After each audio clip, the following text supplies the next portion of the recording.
Alright, Shalom. We want to give all praise to Yahweh Bashem Yahushai, Brakati Yahweh, Brakati Yahushai. We give double honors to our apostles and elders, which are the apostles and elders at Great Millstone. Alright, no other group, the men that the Most High set up to push forth His truth. Alright, and to the elect men, the hopeful elect on the four corners of the planet Earth, we're in the time of the end. These prophecies are screaming. Okay, if you can't see it, then your eyes are not meant to be open to it. So I'm just, like, through the Spirit, I mean, this is we're at the end of this thing.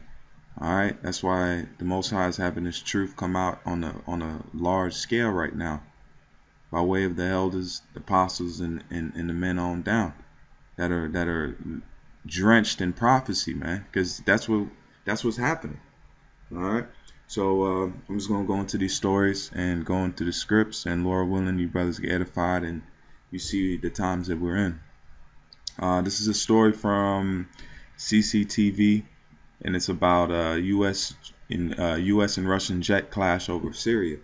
So when you have all these, because I remember doing stories before where you have a powder keg, and when you have a powder keg, all you need is just a spark to blow it up or to get things happening. So what's happening right now is you have fighter jets that are on Russian and the U.S. sides in the same spot, which is hectic, man. And they don't want to tell each other anything. So this thing is just a couple steps away from being all-out war. And there's a training exercises going on Russia's border. So we're in a proxy war, man. All right. Let me play this, and we'll go into some scriptures. U.S. media reports say American and Russian fighter jets had a confrontation in Syrian airspace, highlighting a chaotic situation in which Russia and the U.S.-led coalition are bombing targets in support of different factions on the ground. Newsweek magazine reports at least 2 Russian bombers struck what the Pentagon described as a border garrison on Thursday near Jordan, which houses around 200 U.S.-supported rebels. The Los Angeles Times says the U.S. diverted its fighters to the area to stop the Russian planes. Moscow has denied targeting the U.S.-backed Syrian opposition forces, saying the U.S. had not warned about their locations. See?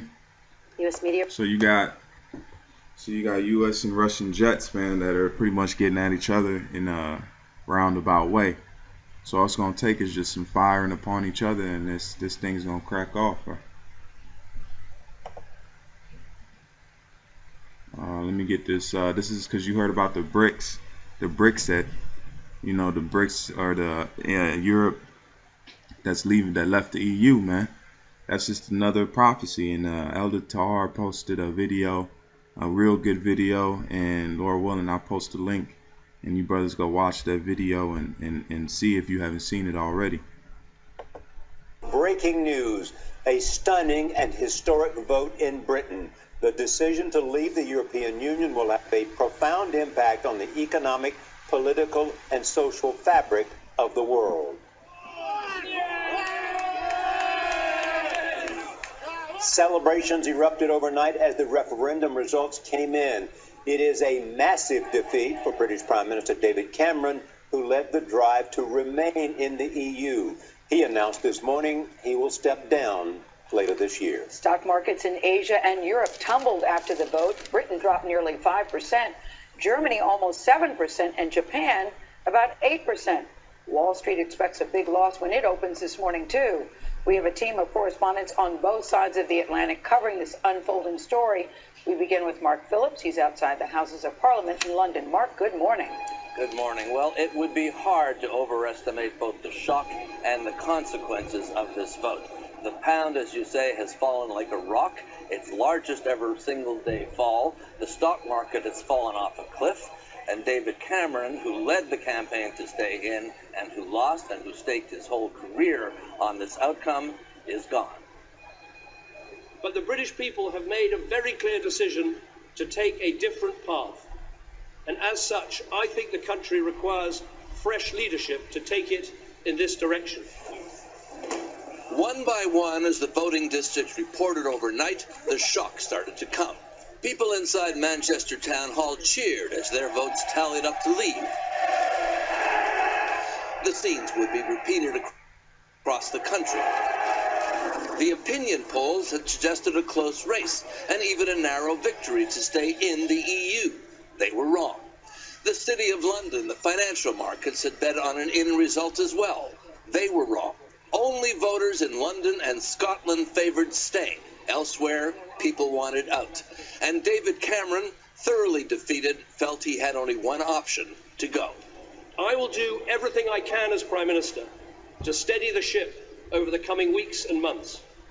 But I do not think it would be right for me to try to be the captain that steers our country to its next destination. Those who had argued to leave said that predictions of gloom was scaremongering. We'll see. The most recognizable face of the Leave campaign, Boris Johnson, was jeered as he left his house this morning. Others could barely contain their glee. The June the 23rd needs to become a national bank holiday, and we will call it Independence Day. Both sides used fear in this campaign. Fear of economic decline by those who argued to stay in. Fear of being overwhelmed by immigration from the EU by those wanting out. And they won. In the face of all this turmoil, the Bank of England has stepped in to say effectively, take a deep breath, the economy can handle it. We'll see. The UK will remain a strong and committed NATO ally, and it will continue to play its leading role in our alliance.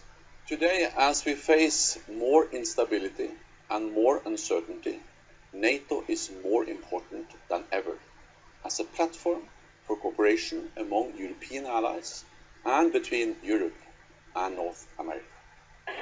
The journalists on the situation in Venezuela too. Media reports in let me get this quick scripture. This is the book of Revelation 17 and verse 16. It says, "And the 10 horns which thou sawest upon the beast, these shall hate the whore, and shall make her desolate and naked, and shall eat her flesh and burn her with fire. For Yahweh has put it in their hearts to fulfill his will, and to agree, and gave their kingdom unto the beast until the words of Yahweh shall be fulfilled. And the woman which thou sawest, it is the great city which reigneth over the kings of the earth." And that's America, man. Okay? So now these steps that are happening are to come up to this prophecy. Okay? Because they've given their power to America, but now slowly and surely this prophecy is coming to pass, man, by these different referendums and different things like that. It's not going to happen overnight. It's piece by piece. The Most High is dismembering this devil, man. He's taking them down and using Esau against Esau, and we're in a beautiful time because the Most High is building us up while he's breaking down Esau, man. And how is he doing? He's building up the elect, man. The 144,000 and the 1/3 of Yasharallah, which is the governing body, man. The 144,000, the governing body of the kingdom to come, man. All right, that's why, Lord willing, we hope to be in that number to help the kingdom, man. To further the kingdom, not this place, because this place is done. All right, let's play this situation in Venezuela because they're going crazy now, man.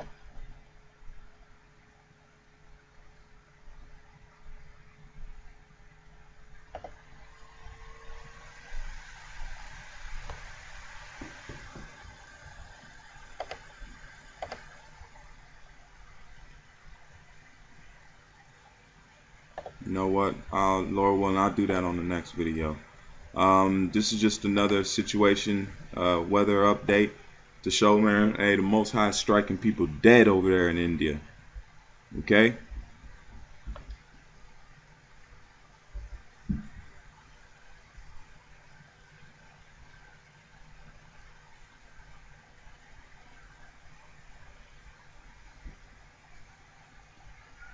At least 55 people have been killed in lightning strikes in India's eastern Bihar state. Several people have also been injured after they were struck by lightning in different parts of the region. Bihar has been hit by torrential rain accompanied by regular lightning strikes. Hey, so the Most High is casting his fury down, man. Hold on, let me get this scripture.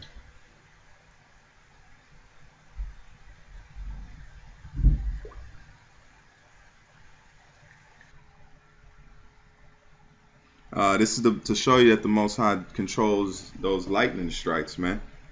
All right, this is the book of, let me see.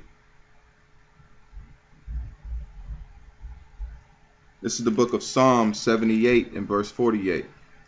This is Psalm 78 and verse 48.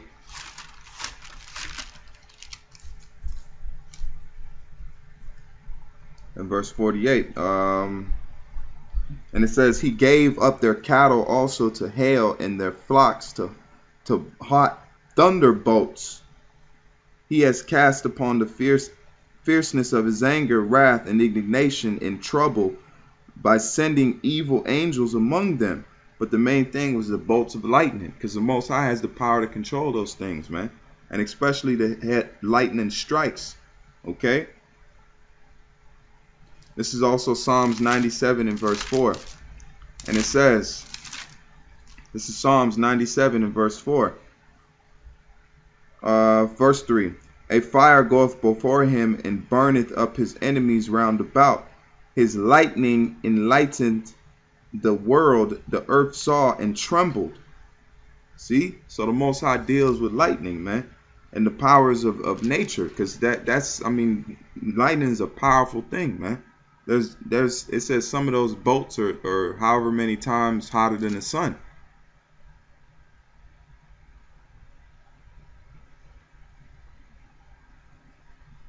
This is the last one. This is the book of Jeremiah 10 and 12. This is Jeremiah 10 verse 12.